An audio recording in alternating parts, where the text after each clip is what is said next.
Me all right? Yeah. All right, we can hear you. That's good. That's a good start. Good. Okay. So today's speaker is Rudi van Etteger. I'm sorry if I completely butchered that pronunciation. That's okay. I gave it my best shot. Rudi is an assistant professor at Wageningen University in the Netherlands, which, as I noted in my email, is one of the top European schools. They're really renowned for having an incredible rigor and sensitivity to landscape, which in the European system, they're very good at that to begin with. So to be one of the best schools at that, I think, kind of really says something. And Rudi's work I find particularly interesting as well. By now, pretty much all of you know, I'm particularly interested in experience of landscape and how you deal with that through design in a really rigorous way. And I find Rudi's work to be one of the few in the discipline at the moment, which is trying to grapple with that in an equally kind of serious way. So I'm very excited to see what Rudi's going to show here, because I think we're some of the first people to see this, if I'm not mistaken. At least in like a presentation format. He's been rigorous at posting his work on Instagram. So if you like it, please go follow him on Instagram. The work is very impressive. So with that, I will hand the reins over to you, Rudi, and I'll let you take the show. Yeah, you're not bothered by this little screen that I have of Zoom, and it's not in your presentation, right? No, it's fine on our end. We can change the size on our side. Okay. So, it's all yours. Okay. Well, thank you for having me over virtually, and I'll introduce myself. So my name is Rudi van Etteger, but Rudi is fine with me. So the last name is tricky even for Dutch people. I was a landscape architecture student in 1984 to 1990, so somewhere in the last century.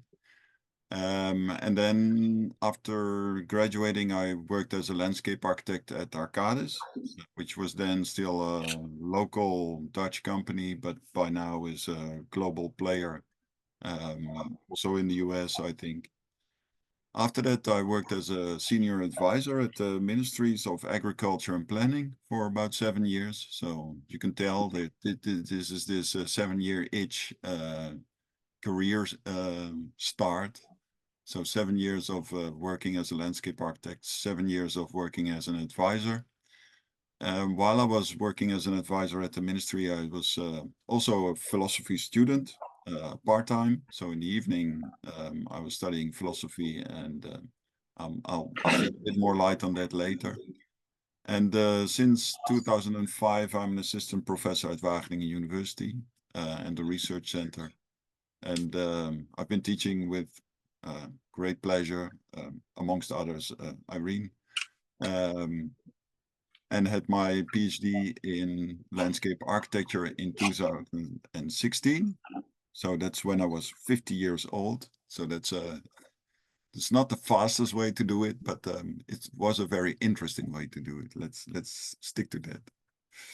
So that's a bit about me. Then what am I going to talk about today? Well, today I'm going to talk about my involvement in Dutch river landscapes. And this is from the point of view as a designer, as a philosopher, as a visitor, and as an artist. And so I will systematically run through these perspectives and tell you a bit about that. But there's more introductions to be made, I think. You're all the way across the ocean in Virginia in a totally different landscape. So we have to talk a bit about the Netherlands. Well, the Netherlands is about 42,000 square kilometers. Virginia is about 110 square kilometers. So we're about 1/3 the size of the state of Virginia. We have actually stolen of those 42,000 square kilometers, about 7,000 from the sea. So this was all lakes, parts of the sea that we have enclosed, pumped dry, and are using them now for cities, agriculture, whatever. Our population density is about 6 times as high as Virginia. probably there are places in Virginia that have the same density as us, but because you're larger and you have some mountains, there's also less dense areas. But so it's quite dense. It's not too big. We're an independent nation since 1650. Before that, we were part of the Spanish-Austrian Empire. We sort of kicked them out. Well, we flushed them out. Would be we swept them away with water, and then afterwards we closed the dikes again, and then we said, now we are a country. We're a maritime nation of traders, so we're at the end of the rivers, at the edge of the continent. So there are some very serious colonial and slave trade entanglements. I won't talk much about that today, but it's there in our history, and we have to acknowledge that it's there, and it's something we have to deal with, apologize for, and somehow try to make amends. We were a safe haven for some of perhaps your forefathers, the Pilgrim Fathers, when they were sort of expelled from the UK. They stayed with us for a while in Leiden before moving to the US. So again, that's nice, but also dubious because we know what followed. And we are the second agricultural producer in the world. So just behind the US, here's a small country, about a third size of Virginia, that is producing so much agricultural produce. And so $132.5 billion in 20 something. So that's a bit of numbers. And then you have maybe a bit of an idea of what the Netherlands is about. Where are we? Well, we're on the other side of the ocean, just behind the UK. There's this small speck that is the Netherlands. And on the right-hand side, you can see the big rivers. And so that's from left to right, that's the Scheldt, the Meuse, and the Rhine. The Schelde, the Maas, and the Rhine for us. And we're at the end. So all these countries like Belgium, France, Switzerland, Germany, they sort of collect all the water. And in the end, it all gets to us. So we're in the end of the pipeline, and the more efficient our neighbors are in getting rid of the water, the higher our problem will be. How does it work? Well, it gets into the Netherlands via the River Rhine mostly. That's the most serious quantity of water that is coming into our country. About 2/3 is going straight on through the River Waal. 1/3 is going up to the Nederrijn and the IJssel, and of that 1/3, 2/3 is going to the River IJssel. That's ending up in the IJssel Lake, which used to be a part of the sea, but which we dammed. So that's now a sweetwater lake, a freshwater lake, I have to say. In Dutch, it's sweetwater. In English, it's freshwater. So it's a freshwater lake, which we use also for agriculture and for drinking water. But most of the water just flows off freely through the River Waal towards the sea, to Rotterdam, to the harbor. But then you have a bit of an idea of quantities and percentages where it's going. So we're a delta country. We're like New Orleans, but colder and definitely less French. Actually, we are 52 degrees north, so that's the tip of Newfoundland, but it's considerably warmer here, I'm happy to say. That's because of the warm Gulf Stream that is coming from the Caribbean along the European coast, and this is bringing warmer weather. And because we are close to the sea, actually the climate is a lot warmer than Newfoundland. We never have ice on sea, that kind of thing. So it's stable, it's quite wet, so there's a lot of moisture coming from this warm water. Being pushed inland by the winds, and it's sort of predictable because we are at the end of the river, but first things will go wrong in Switzerland and in Germany, and then we get all kinds of warning, and then we get to prepare for the water coming on our side. At the bottom is a right-hand corner is an important figure. So just before the Dutch border, there's the tipping point. So this is an important point where sort of the river no longer cuts into the landscape, but starts to take the material that has been eroding from Germany and from Switzerland, and is starting to deposit it. And so we are beyond the point where the river starts to deposit stuff, the delta landscape. But that's really important to keep in mind to understand the Dutch landscape. So when we look at a small part of the Dutch landscape, the bit in the red square will come forth now.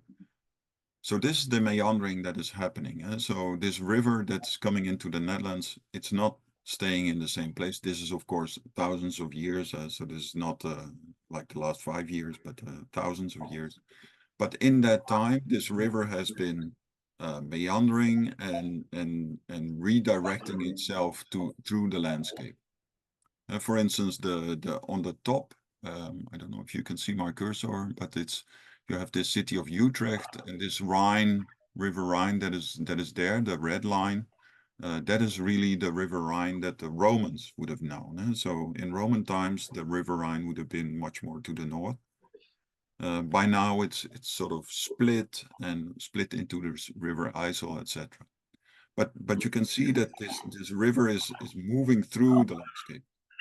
Probably you have seen similar images from the River Mississippi, where you also have these famous maps with all the curves, and this meandering river is moving through the landscape.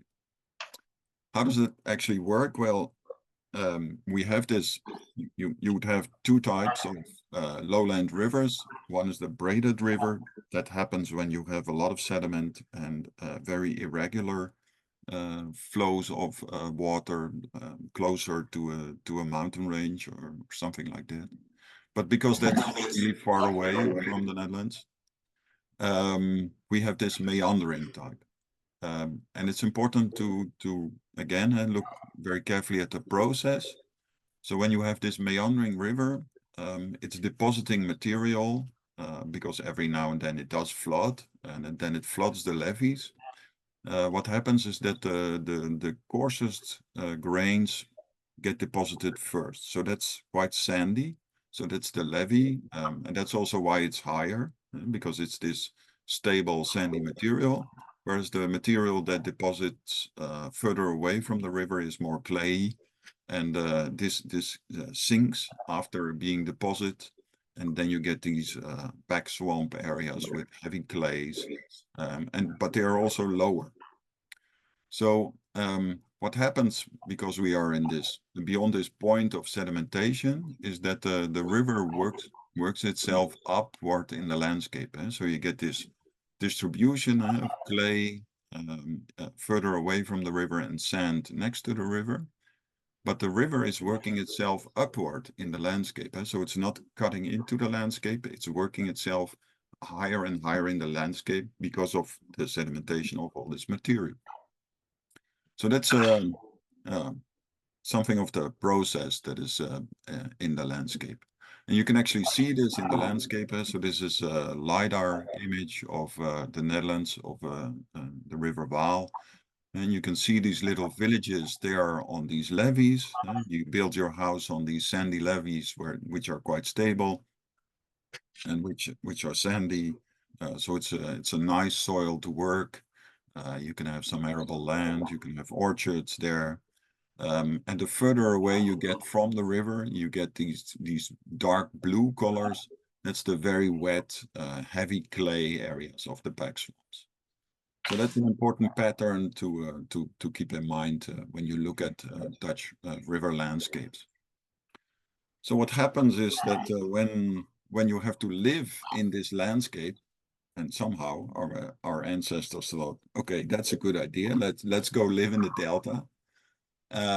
but they were quite smart. So they would settle on these higher banks. And so the levees would be the first spots where they would actually build their house. Because if it floods, it's short, it's not going to stay for long, it drains into the sandy soil. And if you get to these back swamps, this is where the water gets stagnant and bad and clayey, and this is where you don't want to be. However, smart people that they were, they also thought, okay, this constant flooding, it's not very nice. And every now and then your house would flood, and you'd have to take all your furniture to the higher floors of the building and back again. And okay, so let's build dikes. That's a good idea. We will build dikes, and we will stop the river from flooding this full landscape. Okay, good idea. Much more safety.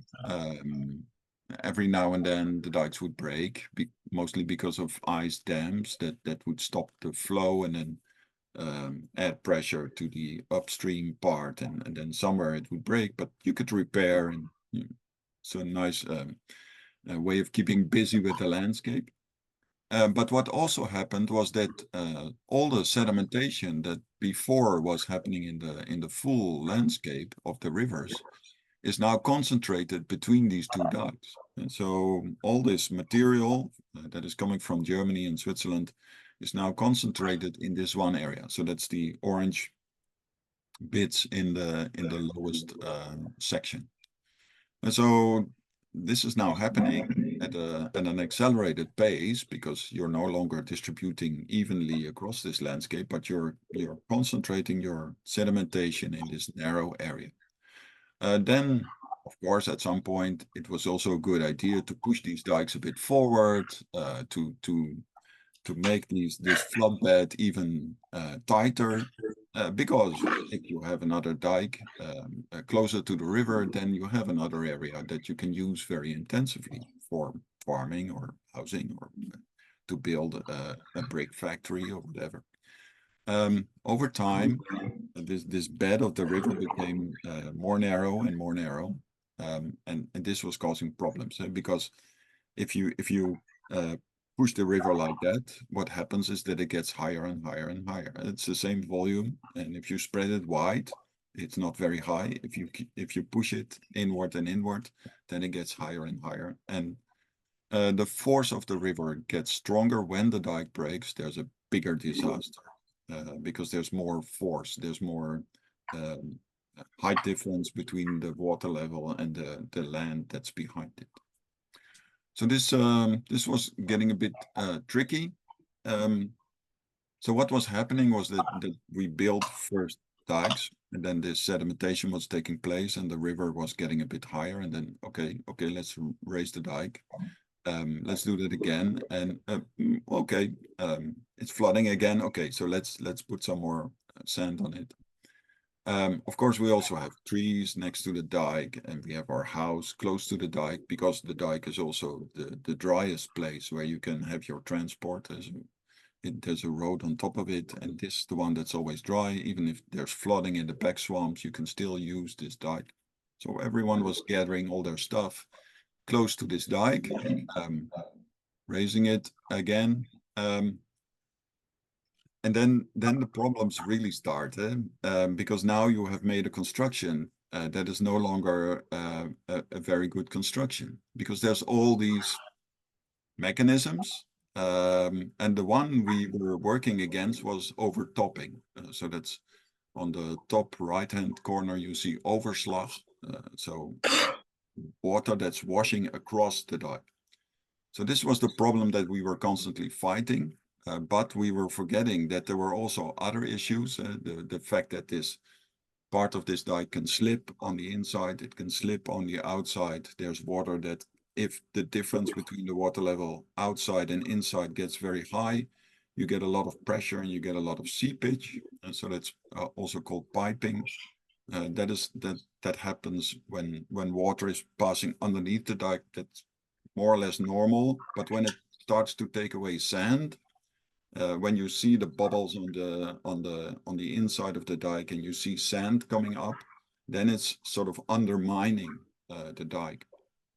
So these were all these mechanisms that, of course, only over time with physics, we started to understand all this stuff. And we started to understand that we need a different strategy, because with this raising of the dike, we made more problems, and these things were no longer safe. When you wanted to widen them, of course, then you hit either the tree or the house. So that was also a lot of trouble. And right around the 70s, 80s, where people got more voice in all kinds of planning processes, and the sort of the role of the landscape architect, like, okay, I'm the landscape architect, I will tell you what to do. I have studied, I'm an engineer, so listen to me. So this time was over, and things started to really slow down because, yeah, these processes were not running very efficiently. A bit of the science, if you really want to know, there's a whole statistics behind it. So if you look at the river area, it's these green areas. There's a chance of flooding, which is calculated at 1 in 1250 years. So that's already quite a long time. It's statistics, so it can happen tomorrow. You never know. But in theory, it shouldn't happen more than once every 1250 years. If you look at the Randstad area where Amsterdam and Rotterdam are, it's 1 in 10,000 years. So that's really like a sort of mad guessing, where we really don't know what happens in the next 10,000 years. But well, anyway, with the data we have now, we can make these calculations. For comparison, flooding risks in New Orleans are 1 in 100 years or something like that. So we spend a lot of money to be safe. So then, of course, at some point I became a designer, and then I asked myself, how can we work as designers on these flooding issues? Well, things were going really slow at the beginning because of this democratic process, and people were endlessly discussing, are we going to take the tree or the house or this little animal, or nothing really much happened until 1995, when there was a really a near flood disaster. So we had a really serious discharge of the River Rhine. Things were really bad in Germany.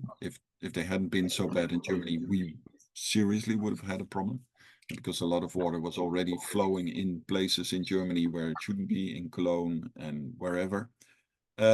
However, we were warned, of course.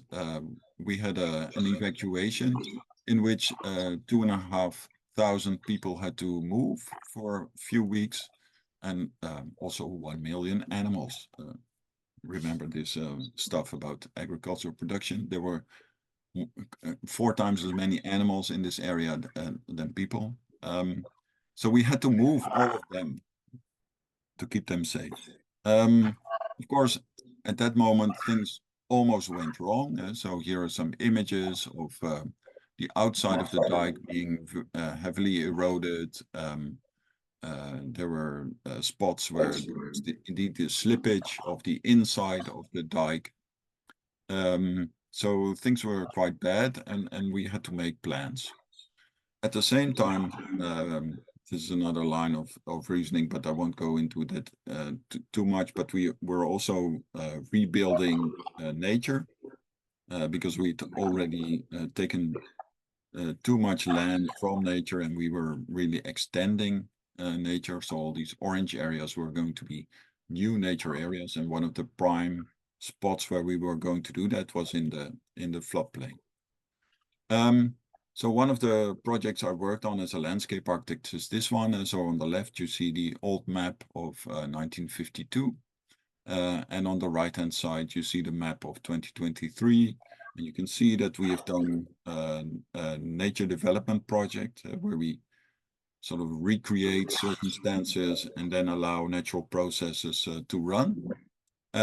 Also, in that process, taking material out of the floodplain to lower the floodplain, to have more space for the river, but also using that material to build the dike that is next to it and some other stuff as well.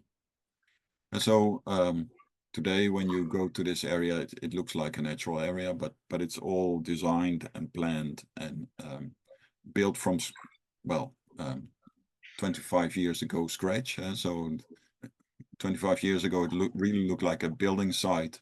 And now it looks like a natural area again. After that first quick responses, we started a program which is called Room for the River, Ruimte voor de Rivier. It ran from 2006 to 2019, and it had a double policy goal. And that's really important that you understand that we had this double policy goal. So on the one hand, it was functionality, where we chose to widen the riverbed rather than just raising dikes. And so it's a change of strategy rather than keep on raising dikes and higher and wider and wider. We widened the riverbed. So really making space for the river so that it could flow again, so that it could have space in this floodplain again, taking out all kinds of barriers and objects and all kinds of stuff. And the other goal was quality, to have this nature development in the floodplain, but also to have spatial quality. And there was a special team which had to give you a stamp like, okay, so this plan has spatial quality. Some experts were in there. And the fact that you had to get that stamp really made a difference in the way that civil engineers ran these projects, because they were taking on board landscape architects also to make that quality and to have stories about that quality. Otherwise, they wouldn't know what to do. And so this double goal was really important for the project. So some of the possible measures is then to either move the dike, to lower the floodplain, to have another canal next to the river, to lower the bed of the river, which is you should only do in extreme circumstances. Sometimes to take out constraints like groundworks that were leading to bridges. We changed them into bridges so that water could flow underneath. So these are all kinds of, this is called a block and dose. So it's a box of little tools that you could use to provide space for the river. Over the whole of the country, this is then the picture. So these are all the projects, way too small to read. But if you want, you can look into these maps and you can see all the different measures. I will highlight a few. The cost, yes, very expensive, $2.5 billion. And so that's a lot of money we spent. But it's either that or we drown. So then the choice is quite easy. So one of the first projects that came to light is the Millingerwaard. So that's all the way to the east of the Netherlands.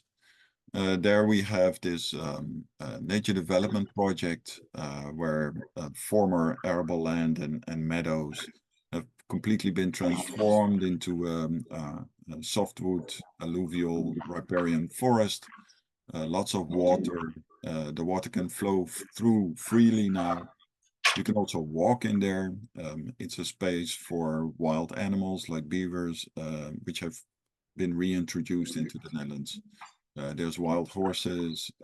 It's a wonderful place. I'll show some images later. And so this is the Millingerwaard. So here you can also see that was the plan drawing. Here you can see the difference in the landscape. And so again, 1952 on the left-hand side, 2023 on the right-hand side. You see the enormous amount of water that we have added.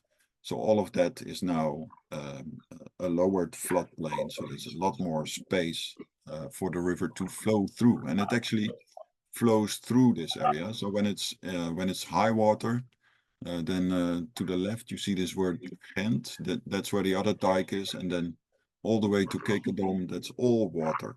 So that's a really a lot of space extra beyond the actual river. So this is on the west hand side of the river, where it gets closer to the sea. This is the Noordvaart project by Robert de Koning. And again, a map of 1953 and a map of 2023. And you can see that there's a lot more water that can be used to have river water flowing through. And even some of the grassland that is in there is actually lowered, and also the dikes on the outside are lowered so that the water can flow through. These are two of the really big projects. There's also smaller but different projects. So this was the situation in the city of Nijmegen. There was a serious bottleneck there. And then after many years of negotiations between the city and the state, they dug a completely new canal out there. The new canal only functions at high flows. But they completely changed the landscape, and this is a very urban project. So it's like an urban, it's like a, how do you say this, a tribune, where you can sit, and there's all these fancy bridges, and you have rowing games going on here. People can swim in this part because it's not part of the actual river. So it's a really nice place, and they're building the city heart of Nijmegen, now also beyond this stony bank that you can see across the water. And so this is really that was really an urban project. This is another project which is much more agricultural. So in some places we really turned it into nature. In some places we left the agriculture. So in terms of land management, there's not a lot of change between the left-hand side and the right-hand side. But what you can see is that all the farmhouses have been taken to the dike and raised. Yes? And the land, the agricultural land, is actually easier to flood. And so because they lowered the summer dike, so it will flood easier, and then also be a part of the flow. And if you go through that landscape, so that part on the right-hand side can be part of the river, and you see the nice, wonderful new farms, very modern ones, solar panels and all that they've built along the dike. So these people they know that their land can flood every 50, 100 years, but they can still farm, and it's really still productive land. Last project I want to show is the Revendiep near Kampen. So here you see Kampen and Veenmuiden, which is on the other side. These two villages, and in between there's again one of these bottlenecks. And it was very tricky. You couldn't widen the river out there. You could deepen it, but that's always very risky because then you get all these instabilities also at the city edges. So what they did was to dig a completely new arm for the delta. There had been an arm historically, I don't know, 1,000 years ago, but they completely dug out this arm, built a new urban area next to it as an extension of the city, which also made the city go along with this plan, because it was quite controversial, because they would end up on an island when there's serious flooding. We had to move a sluice for this lake. We had to rebuild one of the highways, and it had to be rebuilt on a bridge, which we had to decide in like a week's time. So all of these factors went well, and in the end, it's there now, and it's a wonderful addition to the landscape, and gives a lot more safety, because now the water can redistribute itself towards the IJssel Lake. So that's a bit about the design. What have we designed then? Well, there are clear boundaries. There's dikes and rivers. So those are the boundaries of the projects. What have we done? We've mostly shaped the land to start ecological development. So where the entry and exit of water is regulated. we hardly ever plant trees. They self-seed and do this quite quickly and vigorously. They're willows, poplars, so they have floating seeds, and it's all uh, developing really quite nicely. For every project, a certain roughness, the amount of resistance it gives to flowing water is calculated, and is when it gets too rough, it is corrected by management. That means either mowing vegetation or cutting down trees, which is sometimes a bit of a tension. In these new nature areas. You don't want to do too much management, but sometimes it's needed to have the correct values for flowing of the water. So that was my designer part, and then my philosophy brain went on, and I started to think, okay, so what's going on? We are doing landscape architecture. What is this strange profession? We have science and we have art, and we shake it well, and then out comes landscape architecture, and in all the classical descriptions of art and science, it says you should never do that. You should never have subjective ideas from art coming into landscape architecture. And when you're doing art, forget about the science. It's not about logic. It's not about rigor, etc. In the end, as a philosopher, I found out that there are many more connecting points between the two. But one of my questions was always also, how do you know whether your design is beautiful? How do you know when to stop designing, and when do you know that it's enough? I now know that's never enough. But so the science and art, where is it? Well, I think that the science is mostly this line, where we talk about the development of landscapes, from historical landscape to present landscapes, to what is likely to happen, probable landscapes. And we can sort of decide politically whether that probable landscape is desirable or undesirable. And only when it's undesirable, we start to spend money on landscape architects, and then they come with possible landscapes. And that's really the line where the art comes in, and this creativity and these other ideas of what a landscape could be different than the prediction. This is where the art comes in, and then hopefully you find a desirable one, which is in the end a political choice. So someone else beyond us decides, but we can be convincing and showing the right images with it. But this is a bit of what I now understand of science and art in landscape architecture. And then this other part of the philosopher in me started to think about, okay, what's beautiful, what's picturesque, what's sublime, all these classical words.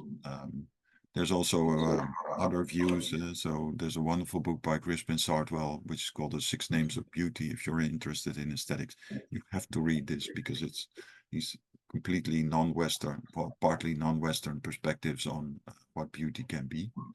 But it's different things, and not just the beautiful, this small, varied object of desire, but it can also be picturesque, the rough, this object of representation, and it can also be the sublime and this impressive stuff, which is maybe a bit mixed with fear. So the question was, have we developed a sublime landscape? Well, was our starting point. And so this was the floodplain before we started to mess with it. This is the floodplain now. It's roughly in the same location. So we're starting to develop this landscape. We dig it out. It's much wetter. It's wilder. There's wild trees. We didn't plant them. They just grow as they come. They rot as they come. They fall as they come.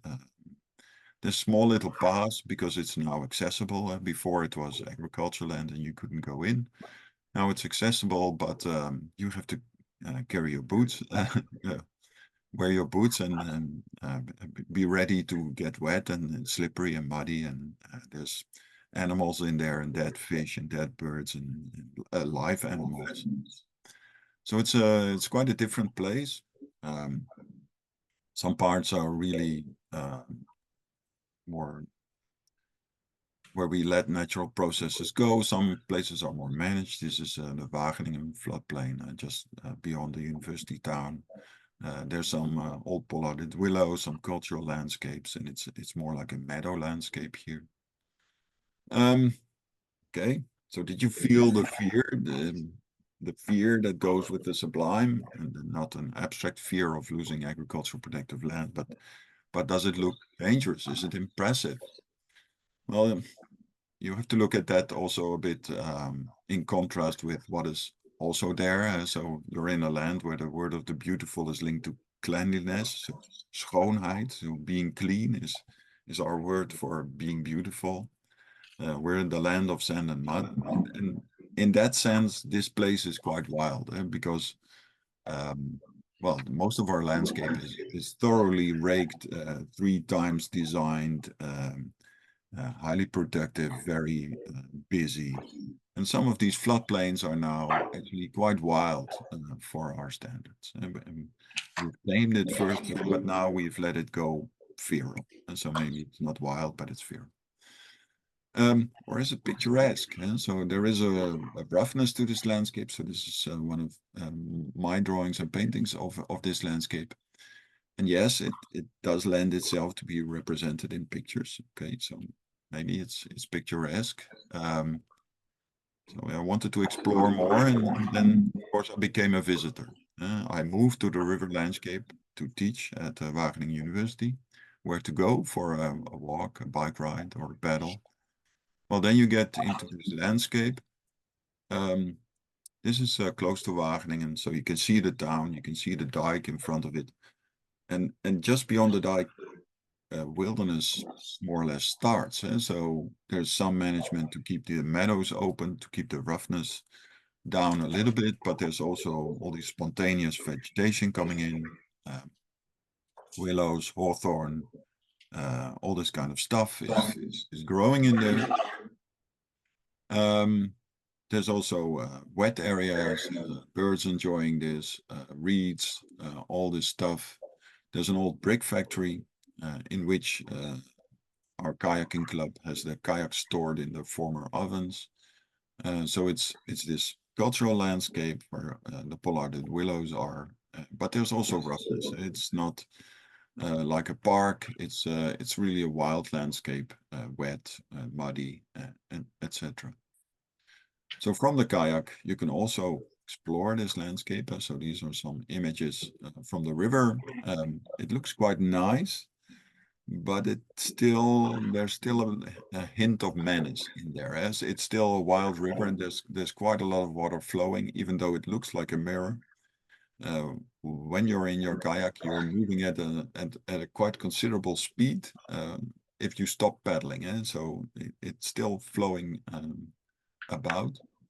You can see it in the surface also, but it's a wonderful place to be. You have all these wild vegetations at the edges of the river, and you have this constant dome of the sky. And in quite a crowded country, this is really privileged to have so much sky above you. At the end of the day, we have to get back to this brick factory and store our kayaks again. And when it really gets flooded, this landscape, it's really serious. So you see this line in the photograph, and then there's a line of trees and pollarded willows beyond it. That's the normal width of the river, and even that is wide because there's groins in there which narrow the flow of the river even more. And now it's all the way out to the winter dike at the outer edge. You can also see it in the distance there. And it's all the way up to the glacial moraine on which Wageningen has been built. So it's about 4 times as wide as it normally is. And this can happen in the space of 4 or 5 days. This landscape is completely flooded. And that's when it gets really impressive. When you're in the kayak on the river now, then it's really pushing and you're really struggling to get it. And so then at some point, I wanted to go beyond the landscape architecture and also draw and what happens when I process these images? Can I show the wildness of this landscape? So you could have the normal image, but you can also process a bit towards the sepia side, and then the river, the landscape gets a different appearance. It's wild, it's shadowy. These have been made at some moment of flooding, and the river landscape gets this really sublime edge.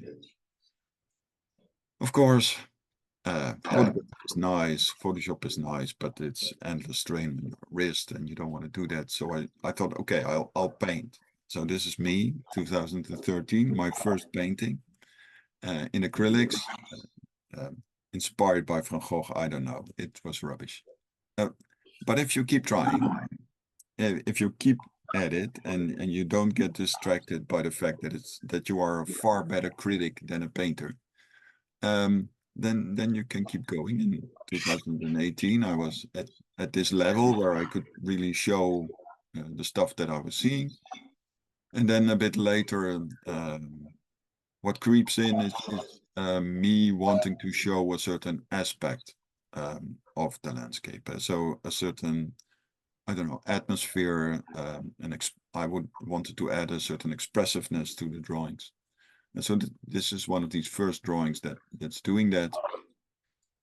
Taking a photograph like this, and then processing it into images like this one, and really exploring how can I show this wildness that is there. So this is again in a situation where there's a light flooding, trying to catch the wildness that is going on, all these patches and stuff. I found out that I then have to let go a little bit of control. So also in the drawing, a lot of stuff that happens is unplanned. It's working with a palette knife. It's working with a sponge. It's not painstakingly copying what is out there, but it's making movements that show up, that result in patterns that are like what you see outside. And so it's these wild landscapes where you can see some of the movement, some of the unstructuredness, some of the wildness that is going on out there. And some of the paintings are started from pictures from the kayak. So this is a photograph that was based on a photograph that was taken from the kayak. And then at home, I process this into images. Sometimes or in the evening with the last light on the brick factory.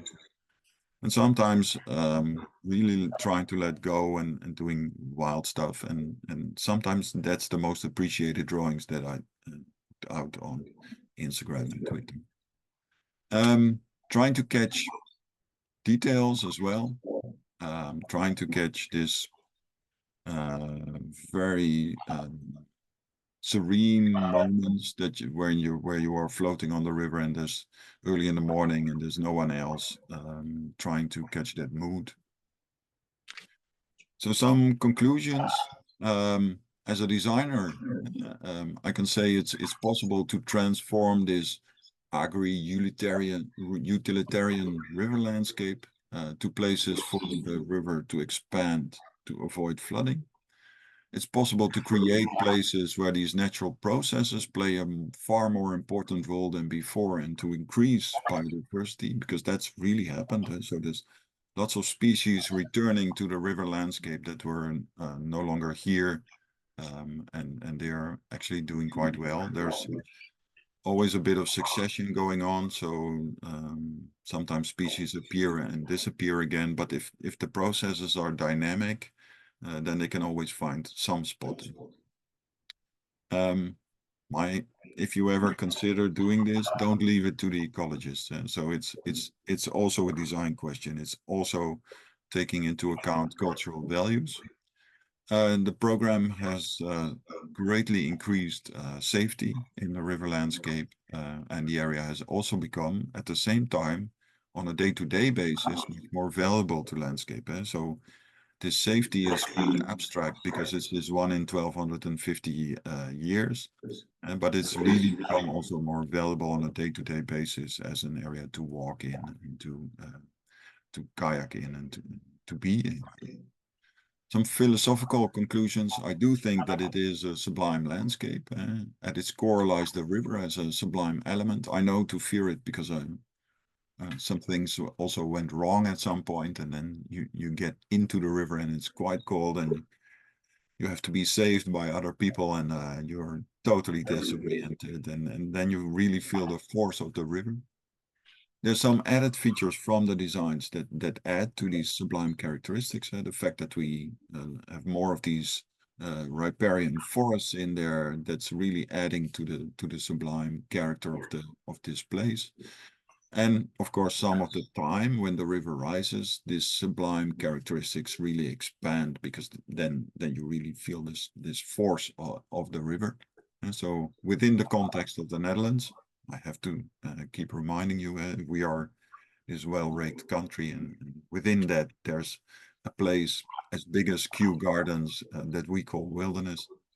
It has these core sublime characteristics. There's some added sublime characteristics, and then there's this temporary extended sublime characteristics. Visitor conclusions. The river is a wonderful dynamic place. It shows you this immense power of nature when you are there, when you allow it some room. If you are on the water in your kayak, every day is different. The sky is always different. It's never the same. But you have to bring rubber boots in winter because it's wet and it's muddy and slippery, etc. And for me as an artist, the landscape is an endless source of images.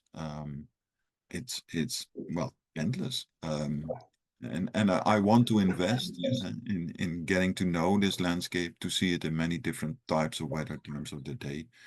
If you really want to be a good designer of a certain type of landscapes, I think this is worthwhile, to invest time to really get to know it. Maybe then, if you want to show wildness, you may also have to let go of control in the drawing, and you have to be a bit messy. And well, I don't want to show you this room, but there's mess everywhere. There's spots on the computer screen from paint flying around. There's dust everywhere. When you draw, you can show that part of the landscape that speaks to you, and you can then make that speak about what you see out there.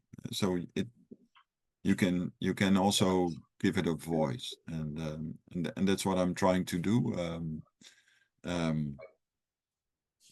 I don't know. Sean was using the word rigorous.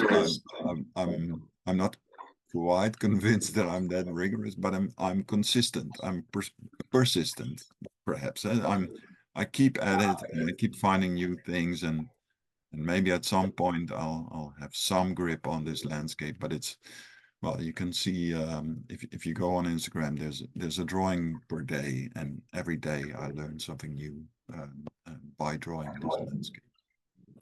Yeah, so that's the end of the trip, and then there's time for questions.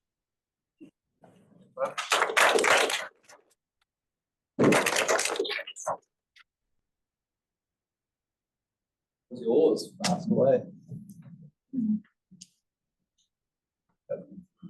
I think it's easy to look back on the projects that you talk about and see the sort of renaturalization of those areas and understand the benefits provided for the landscape. But at the time of pitching those ideas, was there any sort of pushback against removing these sort of utilitarian or agricultural landscapes, and how was that sort of dealt with?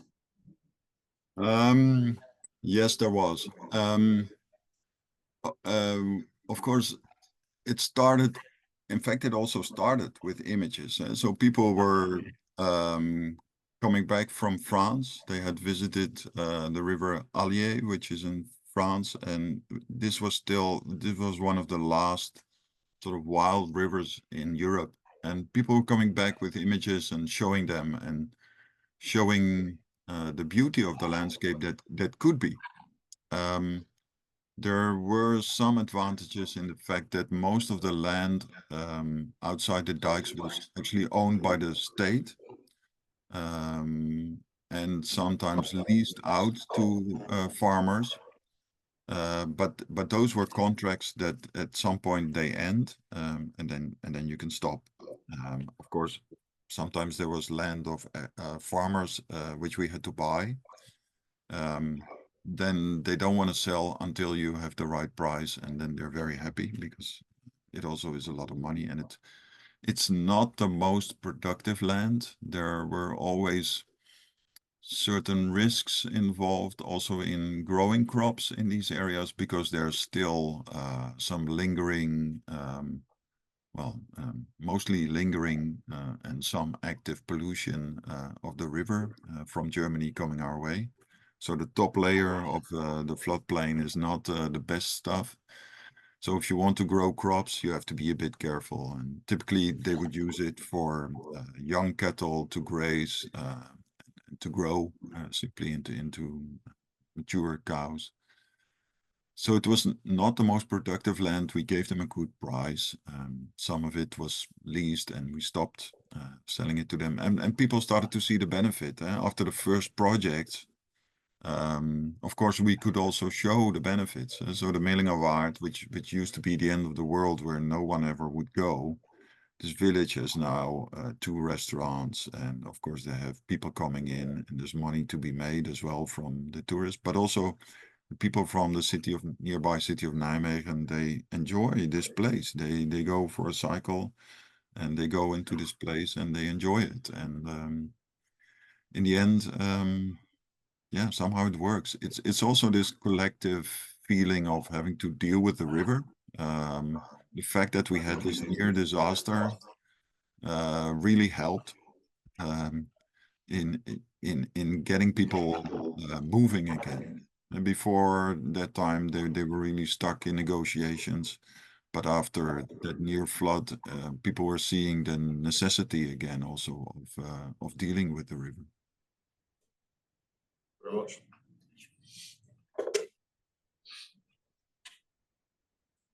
I'd just like to ask you about your use of color, specifically in your paintings. I noticed some paintings be quite monochromatic and others less so, or certain elements would have the color that they normally don't have in nature. How do you use color? Is it a mood thing, or is there more to it than that? It's a bit of experimental things going on there. So I try stuff. I think this brownish sepia thing is also referring back to old photographs and images, and therefore it sort of resonates with me and maybe with other people as well. The blue, of course, is the water and the overarching color of the landscape. It's trying, being very realistic in the colors, and then you end up with a sort of photographic representation of what is there, and that's not always very interesting. Then you can just take a picture, and I think the recoloring sometimes also draws attention more to the patterns. It's a bit like what happens when it snows. Then you also have this new view of the landscape, and all of a sudden you see stuff that normally you don't see because you're constantly being distracted by all the color. Does that answer the question? Yes, thank you. But it's also trying out stuff. It's just experimenting, and I don't get paid for making drawings. It's just my fun in the evening. Hi, Rudi. Quick question about your artistic side. Let's continue with the previous question. Did it influence you the way you teach landscape to students? Communication Yeah. landscape, especially. I think so. It's made me more aware of this sometimes we are the way we talk about landscapes with the Wageningen students is sometimes really very scientific. And it's not so much about moods and emotions, also because we are often making plans on a regional scale. But even on a regional scale, there's these areas in the landscape that have this mood, and sometimes it helps me to show them the qualities that are there that are a little bit more ephemeral and not so easy to put into scientific words. So I hope it helps, and I must say it is also this big word, personal trauma, that I'm not a very neat draftsman. And so and I notice in some of the students this also, that making very tight drawings is not their thing. But having this more wildness in your drawing, that is something that gives me fun, but it's also something that I recognize in some of the students, that they maybe enjoy more making these wild drawings rather than being very precise and to the millimeter. And it helps them to express some of the things that they see in the landscape, and hopefully it will inspire them to draw and to keep drawing and to enjoy drawing, rather than just to correct them on oh, this line is not exactly straight. So I'm hoping there it helps a little bit as well. Thank you very much for inspiring lecture. Thank you. Time for maybe one more question.